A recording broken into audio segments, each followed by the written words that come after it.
దేవా తరపున వాదించడానికి ఆదిత్య ఎంట్రీ ఇస్తాడు కదా! ఆదిత్యను చూసి జడ్జి గారు ఆశ్చర్యపోతారు. నా క్లయింట్ దేవా గురించి పూర్తిగా వివరాలు తెలుసుకుని వచ్చేసరికి లేట్ అయింది. క్షమించండి. మీరు పర్మిషన్ ఇస్తే నా క్లయింట్ దేవా తరపున నేను వాదనలు వినిపిస్తాను అని ఆదిత్య అనేసరికి జడ్జి గారు అసహనంతో పర్మిషన్ గ్రాంట్ చేస్తారు. ఆదిత్య తన వాదనలని వినిపిస్తూ ఉంటాడు. ఎవరూ కంప్లైంట్ చేయకుండా 4 సంవత్సరాల క్రితం నమోదైన కేసుల్ని విచారించకుండా, సాక్ష్యాలేమీ లేకుండా, ఆధారాలేమీ లేకుండా నా క్లయింట్ దేవాని అన్యాయంగా, అర్ధాంతరంగా ఇలా జైలుకు పంపించడం నేరమని వాదిస్తూ ఉంటాడు ఆదిత్య.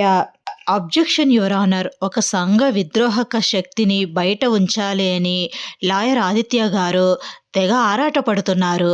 దీనికి లాయర్ గారు కూడా తగిన మూల్యం చెల్లించుకోవాల్సి వస్తుంది అని అంటారు ఆపోజిట్ లాయర్ గారు.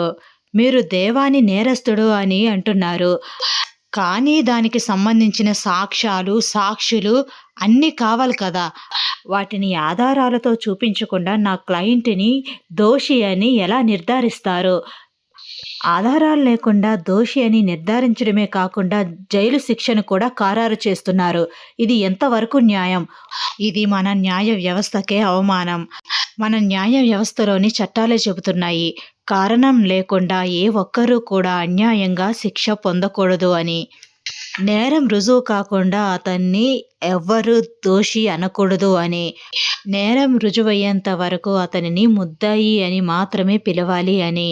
దోషిగా పరిగణించకూడదు అని మన చట్టాలు చెబుతున్నాయి. కానీ ఏ ఆధారాలు లేకుండానే సంఘ విద్రోహక శక్తి అని నా క్లయింట్‌ని సంబోధించడం సబబు కాదని కోర్టు వారికి విన్నవించుకుంటున్నామని ఆదిత్య వాదిస్తూ ఉంటాడు. ఆదిత్య వాదనలు విన్న తర్వాత జడ్జి గారికి ఇంకా బెయిల్ ఇవ్వడం తప్పదు. అనవసరంగా ఆదిత్య దేవా తరపున వాదించి తనకు బెయిల్ వచ్చేలా చేస్తున్నాడు. నేను తనకు బెయిల్ రాకుండా శిక్ష విధించేలా చేయాలంటే నా ప్లాన్ని అటర్ ఫ్లాప్ చేశాడు ఆదిత్య అనుకుంటూ జడ్జి గారు బెయిల్‌ని మంజూరు చేస్తారు దేవాకి. బెయిల్ రాదు, జైల్లో మగ్గాల్సిందే అని అనుకున్న దేవాకి బెయిల్ వచ్చేసరికి ఆశ్చర్యపోతాడు దేవా. ఇంకా ఫార్మాలిటీస్ అన్నీ పూర్తి చేసి దేవాని విడిపిస్తాడు ఆదిత్య. ఆదిత్య బయటకు వచ్చిన తర్వాత మిథున ఆదిత్య వైపు కృతజ్ఞతగా చూస్తూ, ఆదిత్య చాలా చాలా థ్యాంక్స్. అసలు ఏం చేయాలో అర్థం కాలేదు. నువ్వు సమయానికి వచ్చి దేవాని కాపాడేవు అని అంటుంది. మిథున, నువ్వు ఎప్పుడూ నన్ను ఏమీ కోరలేదు. ఫస్ట్ టైం దేవాని విడిపించమని నా దగ్గరకు వచ్చి అడిగావు. నేను నువ్వు అడిగిన తర్వాత కూడా ఎలా సహాయం చేయకుండా ఉంటాను? ఖచ్చితంగా చేస్తాను. నీకు ఏ సహాయం కావాలన్నా నన్ను అడుగు మిథున అని అంటాడు ఆదిత్య. అంతలో దేవా ఫ్రెండ్స్, ఎవరు వదినమ్మా ఇతను? అన్నయ్యకి శిక్ష పడుతుందేమో అని చాలా టెన్షన్ పడ్డాం. సమయానికి ఆయన వచ్చి వాదించి అన్నయ్యని రిలీజ్ చేసేలా చేశారు అని అడుగుతూ ఉంటారు. అతని పేరు ఆదిత్య. మా ఇద్దరికి నిశ్చితార్థం జరిగింది అని అంటుంది మిథున. ఇంకా దేవా ఫ్రెండ్స్ ఆశ్చర్యపోయి ఆదిత్య వంక అలానే చూస్తూ ఉంటారు. ఓకే మిథున, నేను వెళ్ళొస్తాను అని ఆదిత్య అక్కడి నుండి వెళ్ళిపోతాడు. దేవాని చూస్తూ, అన్నా దేవా అన్నా, నువ్వు బయటకు వచ్చేసావన్నా, నీకు శిక్ష పడకుండా వదిన కాపాడేసిందన్నా అని దేవా ఫ్రెండ్స్ దేవా చుట్టూ చేరి సంతోషంగా మాట్లాడుతూ ఉంటారు. రే ఆపండ్రా, వీళ్ళ నానేమో లోపలే ఇస్తాడు, ఈవిడేమో బయటకు తీసుకొస్తుంది, అంతా ఈ మహాతల్లి వల్లే అని అంటాడు దేవా కోపంగా. ఏంటి దేవా అలా మాట్లాడుతున్నావు? ఎంతో రిస్క్ చేసి వదిన లాయర్ గారిని తీసుకువస్తే అంత తీసేసినట్టు మాట్లాడుకు దేవా. ఎంతైనా వదిన వదినే అని పొగుడుతూ ఉంటారు మిథునని. రే మీ పొగడతలు ఆపి వెళ్దాం పదండి అని అంటాడు దేవా కోపంగా. సరే అన్న, ఇదిగో మన బళ్ళు తీసుకొచ్చాము అని బళ్ళు తీసుకొస్తారు. సరే ఇంతకీ నువ్వెలా వెళ్తావు? వెళ్ళు, నేనైతే బండి ఎక్కించుకోను అని అంటాడు దేవా. ఎలా ఎక్కించుకోవో, నన్ను ఇంటికి ఎలా తీసుకెళ్ళవో నేను చూస్తాను అని అంటుంది మిథున. ఏంటి బెదిరిస్తున్నావా? నీ బెదిరింపులకి నేనేం భయపడను అని అంటాడు దేవా. అన్నా, ఎంతైనా నిన్ను కాపాడి బయటకు తీసుకొచ్చింది వదిన, మరి అలా మాట్లాడకన్నా, తీసుకువెళ్ళానా అని అంటారు దేవా ఫ్రెండ్స్. సర్లే మీరు పదండి నేను వస్తాను అని అంటాడు దేవా. ఇంకా వాళ్ళు బండిలు స్టార్ట్ చేసి వెళ్ళిపోతూ ఉంటారు. దేవా నిలబడి ఉంటాడు. ఏంటి ప్రత్యేకంగా చెప్పాలా? ఎక్కి కూర్చో, తీసుకువెళ్ళమన్నావు కదా అని అంటాడు దేవా. మిథున సంతోషంగా ఇంకా వచ్చి కూర్చుంటుంది బైక్ పైన. దేవా స్టార్ట్ చేసి తీసుకెళ్తూ ఉంటాడు. మిథునకి అనుమానం వస్తుంది. ఏంటి మనం వెళ్ళాల్సింది ఈ రూట్లో కాదు కదా అని అంటుంది.